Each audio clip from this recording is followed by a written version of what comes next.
아멘. 하나님 아버지, 우리가 연약하고 부족하지만 우리를 위하여 죽으시고 우리를 너무도 사랑하셔서 이 땅에 내려오셔서 십자가 지셨던 그 사랑을 생각하며 우리를 내어드릴 수 있는 믿음을 갖게 허락하여 주시옵소서. 나를 가장 잘 아시는 하나님께서 가장 나되게 만드시며 나된 그 모습을 통하여 이 땅에 복의 통로로, 은혜의 통로로 삼아주실 줄 믿사오니 주님, 우리를 주님의 도구로 사용하여 주시옵소서. 여기 앉아 하나님 앞에 찬양하며 예배드리는 우리들 가운데에도 주님 들리게 하시고 깨닫게 하시고 알게 허락하여 주시옵시사. 주님, 저 찬양과 같이 하나님 앞에 나아가는 한 사람 한 사람이 다 되게 하옵소서. 예수 그리스도로 기도드리옵나이다. 아멘. 오늘은 마태복음 13장 1절에서 9절의 말씀을 가지고 많은 열매가 맺히는 신앙이라고 하는 제목으로 은혜를 나누기 원합니다. 예수님은 자주 비유를 사용하셨습니다. 사물을 비유해서 설명하는 이 방법은 예수님에게 있어서 아주 독특하고 타고난 가르침의 방법이었습니다. 여러분이 다 아시다시피 많이 배웠다고 해서 잘 가르치는 것은 사실 아닙니다. 이 가르침의 대상을 잘 알고 그들이 들을 수 있는 이야기, 들리는 이야기를 하는 것처럼 좋은 그런 부러운 은사도 사실 없습니다. 가끔 목회자들은 학자의 혀를 달라고 기도할 때가 있습니다. 전달하고 싶은 것은 많은데 가슴에 아주 가득한데 전달이 잘 안 되는 거예요. 내가 만났던 하나님, 그리고 지금도 만나고 있는 하나님, 말씀해 오시는 하나님을 우리 성도님들에게 말씀해주고 싶고 전달하고 싶은데 그게 잘 안 될 때마다 얼마나 답답한지 모릅니다. 하나님은 보이지도 않으시고 때때로 말씀하셔도 개인적으로 말씀하셔도 전체에게 말씀하는 일은 굉장히 드물거든요. 그러니까 이게 전달되지 않아서 얼마나 마음에 힘을 쓰는지 모릅니다. 그런데 예수님은 그거에 비해서 아주 말씀을 잘 전달하시는 그런 분이셨습니다. 그 대표적인 방법이 바로 비유라고 하는 방법입니다. 어떻게 하면 많은 열매를 맺히는 신앙을 가질 수 있게 되느냐? 어떻게 하면 그 열매, 신앙의 열매가 맺히느냐 말이죠. 어떤 신앙은 열매가 맺히지 않는 신앙도 있다. 어떤 신앙은 똑같이 씨앗이 뿌려졌음에도 불구하고 어떤 신앙은 많은 열매가 맺히지만 어떤 신앙은 열매가 맺히지 않는다. 그러므로 많은 열매를 맺히는 신앙을 달라고 기도하며 또 그 방법을 예수님께서 지금 말씀하고 계신 것입니다. 오늘 본문의 말씀은 씨 뿌리는 자의 비유라고 하는 제목으로 많이 알려져 있습니다. 우리 내용을 한번 살펴볼까요? 3절서부터 8절까지 이런 내용인데 우리 4절에 길가라고 하는 말이 나와 있죠. 그 다음 5절에는 얕은 돌밭이라고 하는 말이 나와 있습니다. 7절에는 가시떨기가 있고 8절에는 좋은 땅, 이렇게 네 종류의 밭이 있다라고 설명하고 있습니다. 이렇게 좋은 밭과 좋은 땅에 떨어질 때 열매가 많이 맺히게 된다는 겁니다. 여기서 100배, 60배, 그리고 30배 이렇게 결실이 맺히게 된다고 말씀하고 있습니다. 여러분, 이 말씀을 듣게 되면 항상 확인하게 되는 거 있습니다. 내 마음밭은 도대체 무슨 밭일까 하는 것입니다. 여러분, 여러분의 마음밭은 무슨 밭일까요? 이 밭이 말이죠, 재밌게도 변하는 거 아십니까? 정말 좋은 땅도 계속 쓰면 어떻게 되는 겁니까? 못 쓸 땅이 됩니다. 그래서 어떻게 하죠? 땅을 쉬게 해줍니다. 그리고 계속 쓰려면 뭘 해야 됩니까? 거름을 주고 또 뒤집어 엎어 말이죠.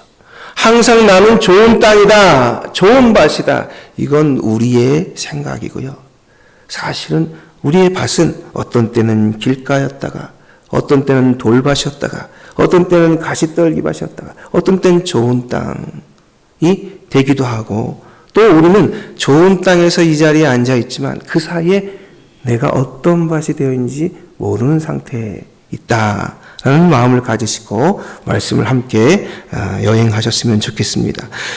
자, 우리 말씀에 반응하는 네 가지 스타일의 밭에 대해서 4절에서부터 8절입니다. 우리 긴 구절인데 같이 읽어가도록 하겠습니다. 4절에서부터 8절입니다. 시작. 불일세 더러는 길가에 떨어지매 새들이 와서 먹어버렸고, 더러는 흙이 얇은 돌밭에 떨어지매 흙이 깊지 아니하므로 곧 싹이 나오나 해가 돋은 후에 타서 뿌리가 없으므로 말랐고, 더러는 가시떨기 위에 떨어지매 가시가 자라서 기운을 막았고, 더러는 좋은 땅에 떨어지매 어떤 것은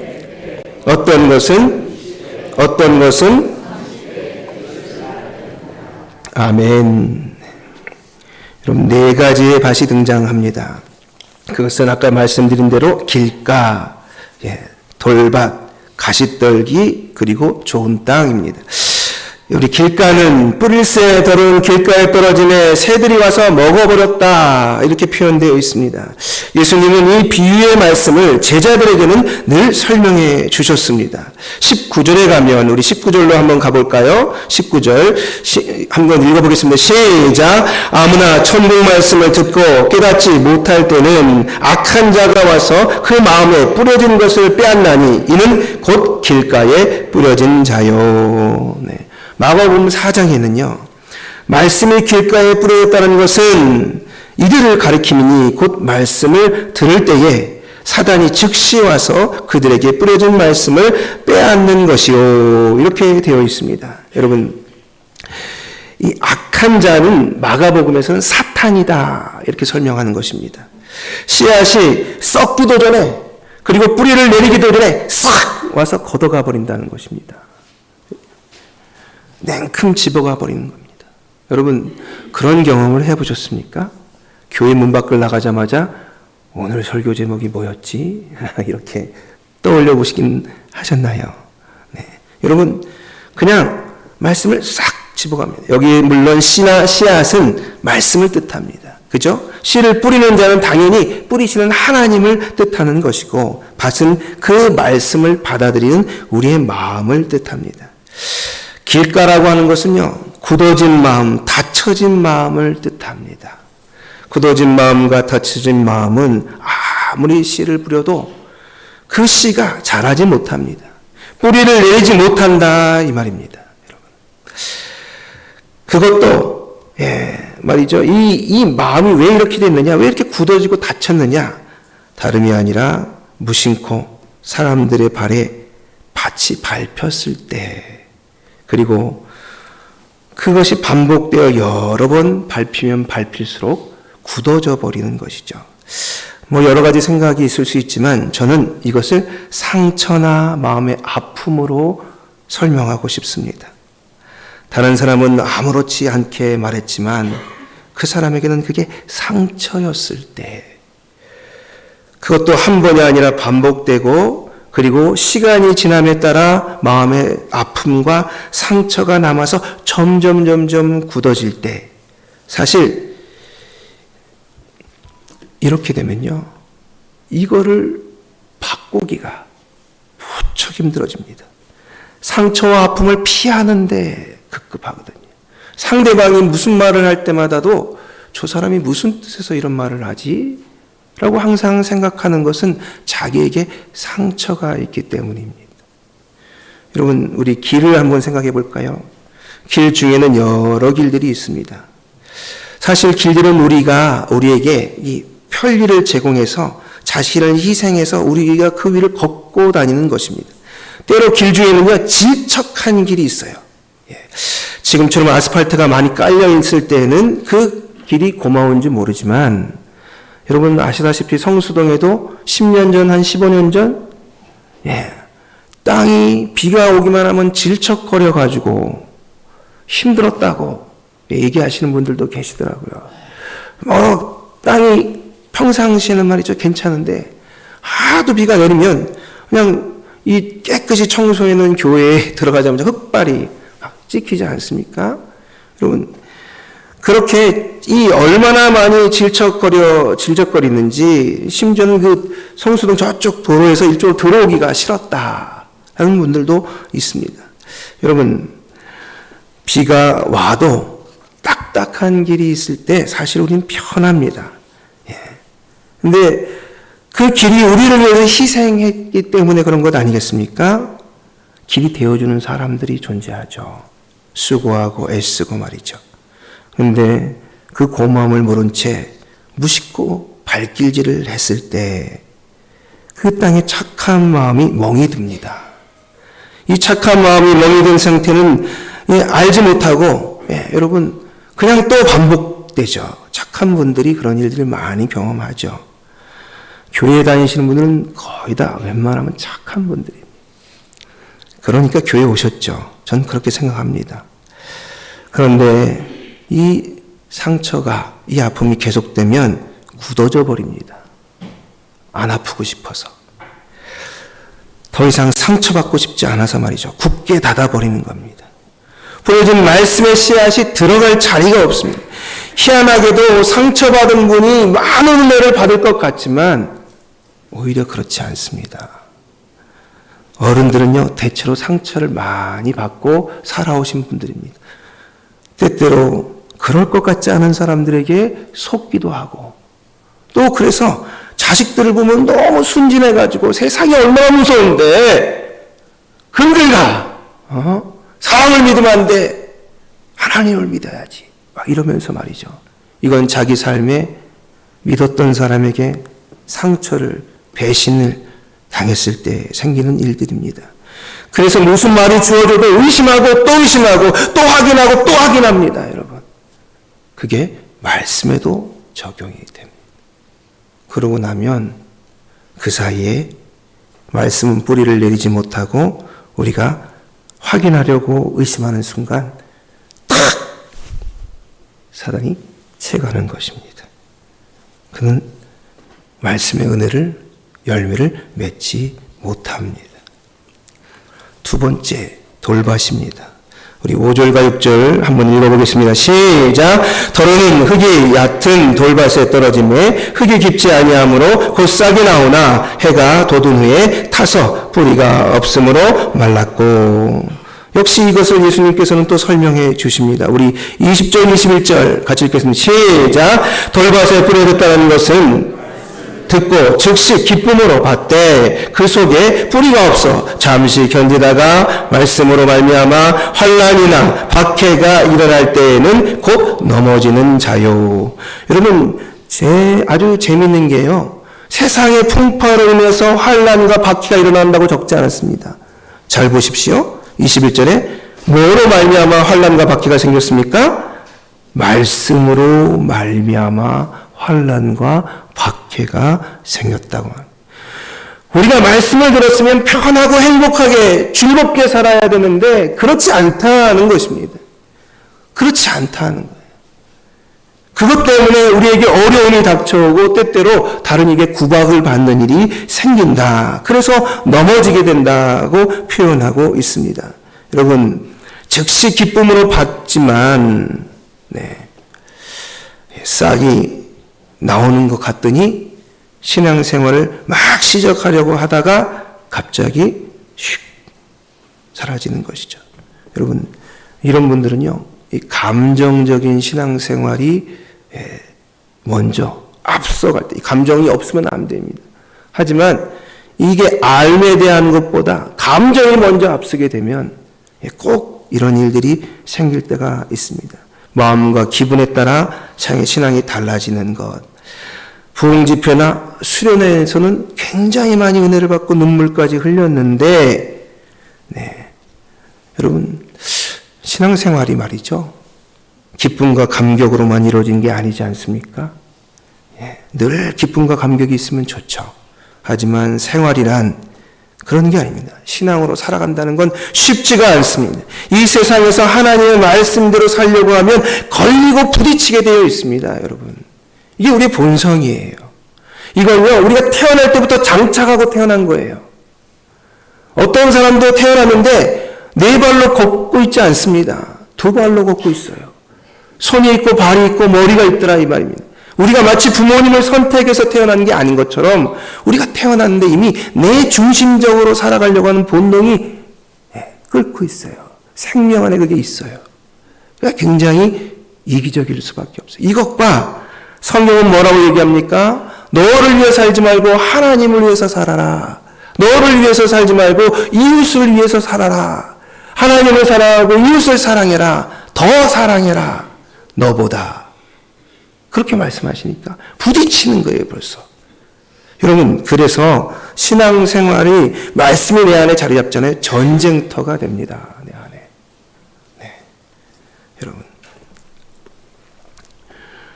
말씀은 들어와서 뿌리를 내려야 되는데 여기에 뭐라고 적혀 있습니까? 흙이 얇아요. 그러니까 뿌리를 내리다가 그만 밑에 있는 돌들 때문에 더 이상 들어가지 못해요. 보통 김을 내가지고 돌도 끌어내고 다 해야 되는데 여러분 흙 입장에서는 아픕니다. 다 엎어야 되잖아요. 다 끌어내고 부드럽게 만들어야 되거든요. 이 작업이 얼마나 힘듭니까? 그런데 결국에는 그걸 하지 않고 그냥 그대로 하니까 뿌리를 내리지 못한 채 깊게 들어가지 못하는 겁니다. 여러분 생명의 씨앗이 떨어지면요. 씨앗은 그대로 있지 않습니다. 절대요. 스스로 썩어집니다. 그리고 완전히 다른 형태가 돼요. 요만한 알갱이가 거기서 싹이 나잖아요. 전혀 다른 형태가 되거든요.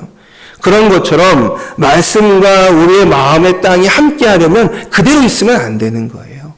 공존하려면 우리도 변해야 되죠. 받아들일 수 있는 곳으로 말이죠. 그냥 있으면 늘 교회를 왔다 갔다 왔다 갔다 하는 반복되는 생활이 계속 이어지는 것입니다. 그러다 햇빛이 있어야 되잖아요. 그래야 잘하죠. 햇빛도 감당이 안 돼요. 하나님의 말씀도 감당이 안 돼서 그만 사그러져 버리는 거. 은혜 받았다고 말하는데 가만히 지켜보니까 이분은 감동받은 거지 은혜 받은 게 아니에요. 마치 격언에 마치 어떤 명언에 아이고 우리 목사님이 연구 많이 하셨구나 이러면서 감동받은 거예요. 그런데 은혜 받은 변화로까지 가지 않습니다. 여러분 세상에 사는 사람들도요 소신을 지키기 위해서 신념을 지키기 위해서 얼마나 많이 손해보는지 모릅니다. 가게를 열었는데 원치 않은 음식이 들어갔어요. 재료가 들어갔어요. 그래가지고 막 한참 잘 되고 있었는데 갑자기 주인이 나와서 죄송합니다.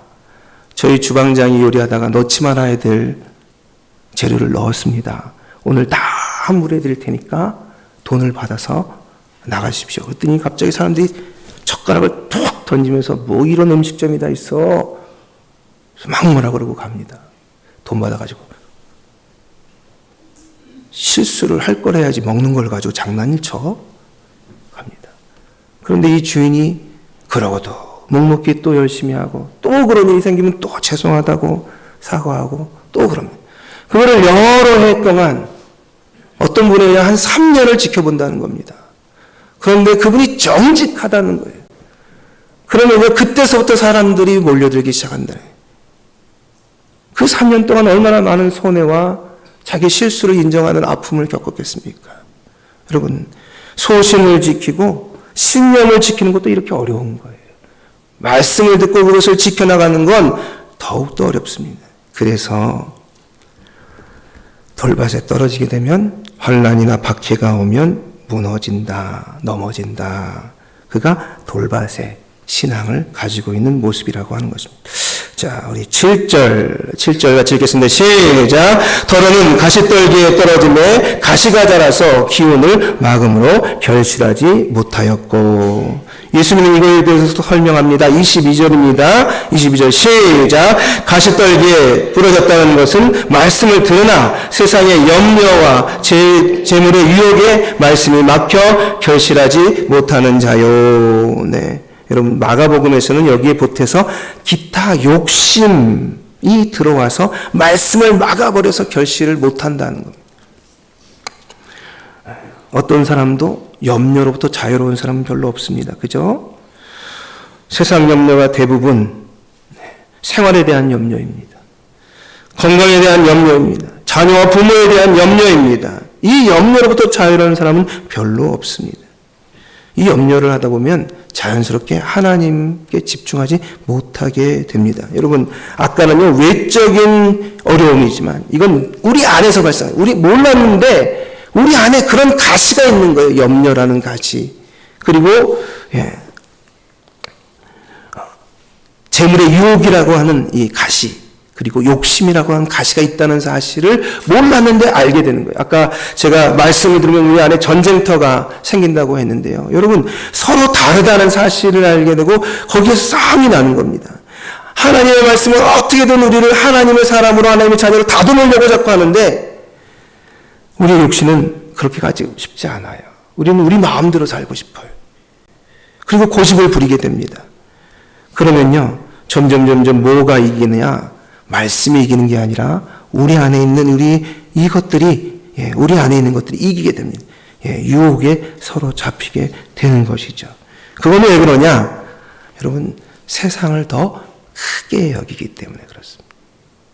말씀보다, 하나님보다 세상을 더 크게 여기기 때문에 반드시 큰 쪽에 작은 쪽이 지게 되어 있거든요. 이게 더 중요하다, 이게 더 가치 있다, 이렇게 생각하는 덕분에 거기에 매이게 되어 있는 것입니다.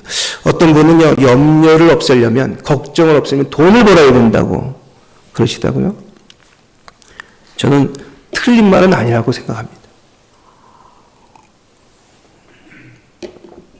건강에 대한 염려가 있으면 병원에 가야 되는데, 병원에 가려면 뭐가 필요해요? 돈이 있어야죠. 자녀들이 잘 됐으면 좋겠는데, 자녀들에게 뭐만 있으면 잘 물려줘요? 돈만 있으면 잘 물려주죠. 어떤 때는 대학 좋은데 안 가도 괜찮아요. 대학 잘 나왔다고 해서 다 잘 사는 건 아니니까. 여러분, 근데 그래서 돈하고 염려는요, 비례를 해요. 염려가 많을수록 돈도 많아야 돼요. 근데 재밌는 건 뭐냐? 많으면 많을수록 염려가 또 늘어난다는 겁니다. 그동안에는 없던 차 걱정을 하면서 운전이 걱정이 됩니다. 큰 집을 사놨더니 또 큰 집은 집대로 또 나중에 집값이 떨어질까 봐 또 걱정입니다. 자녀가 잘 되면 또 잘 되는 대로 또 걱정이에요. 참 희한하죠, 사람이라는 존재가. 여러분, 그래서 이 염려라고 하는 것에 대해서 피해 가려면 줄이는 것이 더 염려가 사라진다는 겁니다. 여러분. 결국 이 싸움에서 지고 나면 결실은 맺히지 않는다. 자, 이제 마지막 여러분 8절입니다. 8절 시작. 더러는 좋은 땅에 떨어지매 자라 무성하여 결실하였으니 30배나 60배나 100배가 되었느니라 하시고. 여러분, 좋은 땅, 깨닫는 자. 23절 시작. 좋은 땅에 뿌려졌다는 것은 말씀을 듣고 깨닫는 자니 결실하여 어떤 것은 100배, 어떤 것은 60배, 어떤 것은 30배가 되느니라 하시더라. 여러분, 여기서 듣고 깨닫는다 이렇게 표현했는데 마가복음에서는요, 듣고 이렇게 받아들여서, 이 받아들인다고 하는 건 영접한다는 뜻입니다. 환영하면서 좋아한다는 겁니다. 뭡니까? 말씀이 더 크게, 하나님이 더 크게, 세상의 가치보다 더 높게 느껴지는 겁니다. 그거였어 하면서 말이죠. 내가 그거 성공하는 길을 그동안 찾았는데 못 찾던 걸 여기서 찾았어. 이럴 때 자기의 생각을 다 바꾸고 그 길을 따라가듯이 하나님의 말씀을 더 크게 받아들일 때, 그것은 환영하면서 받아들일 때 내 안에 30배, 60배, 100배의 열매를 거둬들이게 된다 라고 설명하는 겁니다. 여러분, 하나님은요, 쪼잔하지 않으세요. 이 말씀의 원어들을 살펴보면 앞에 길가도, 덜어는 길가에, 덜어는 돌짝밭에, 덜어는 가시떨기에, 덜어는 좋은 밭에, 덜어가 있습니다. 재미있는 건 뭐냐면 덜어 앞에 있는 세 가지의 밭, 길가와 돌짝밭과 가시덤불은 다 단수예요. 하나란 말이에요. 하나. 그런데 유다인이 좋은 밭에 덜어는 날 때 이 덜어는 복수인데 복수. 그 적어도 3개의 밭에는 하나씩 떨어졌지만 좋은 밭에는 3개가 떨어진 거예요. 100배, 60배, 30배. 그러면 전체 씨앗을 몇 개 뿌렸느냐 비율로 보면 적어도 6개를 뿌렸는데 3개는 안 좋은 곳에 떨어지고 3개는 좋은 곳에 떨어진다는 말입니다. 여러분, 자주 말씀이 떨어지는 곳에 계신 분이 복받는 자리에 나오시는 분인 줄 믿습니다. 하나님은 항상 풍성하게 주고 싶어 하세요. 여러분이 좋은 밭이었다가 어느 순간 내가 길가가 됐나 보다. 내가 돌짝밭이 됐나 보다. 내가 언제부터 이렇게 세상을 걱정했지? 가시덤불이 됐나 보다. 깨닫는 순간 말이죠. 여러분 안에 무엇이 생기냐? 좋은 땅을 향한 귀경이 막 벌어지는 겁니다, 여러분. 돌 파내야겠다. 가시덤불 제껴야겠다. 하면요, 아파요. 그동안의 방식을 바꾸려니까 얼마나 힘듭니까? 하지만 말씀의 씨앗은 정말 잘할 수 있는 환경이 되는 것입니다. 성경의 말씀을 들으면서 자신의 마음을 귀경하려고 하는 자에게는 반드시 100배, 60배, 30배의 열매가 맺힌다고 말씀하시는 이 말씀을 귀 있는 자는 들으라. 우리 조양교회에 있는 모든 성도님들이 귀가 열려서 여기에 이 말씀을 귀히 여기고 받으시는 여러분 다 되기를 예수님을 축복합니다. 기도하겠습니다. 하나님 아버지 감사합니다. 오늘도 저희를 불러주셔서 저희로 하여금 저희 마음에 상처난 마음, 그리고 정말 감정적인 신앙, 그리고 우리 안에 여전한 세상이 더 크다고 생각하는 그 생각들이 하나님의 말씀 가운데 규경되고 돌이 걸러지고 가시덤불이 제껴지고 다시 엎어져서 정말 좋은 땅이 되게 하여 주시옵소서. 30배, 60배, 100배의 열매를 거둬들이는 정말 신앙이 될 수 있도록, 좋은 신앙이 될 수 있도록 저희를 인도하여 주시옵소서. 예수 그리스도로 기도합니다. 아멘. 우리 찬송가 171장 부르시고 기도하는 시간 갖도록 하겠습니다.